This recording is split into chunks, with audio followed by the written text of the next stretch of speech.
జలాడ్ ఈరోజు దేవుని వాగ్దానము, మీరు పరిత్యజించి జ్ఞానము కలుగు నిమిత్తము దానిని సృష్టించిన వాని పోలిక చొప్పున నూతన పరచబడుచున్న నవీన స్వభావమును ధరించుకుని ఉన్నారు.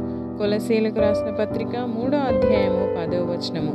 మీరు యేసుక్రీస్తును మీ ప్రభువుగా మరియు రక్షకుడుగా అంగీకరించిన రోజున మీ జీవితంలో పరివర్తన ప్రారంభమవుతుంది. అయితే ఆ మార్పు ఒక్కరోజుకే పరిమితం కాదు. ప్రతిరోజు కొత్త స్వయాన్ని ధరించాలి.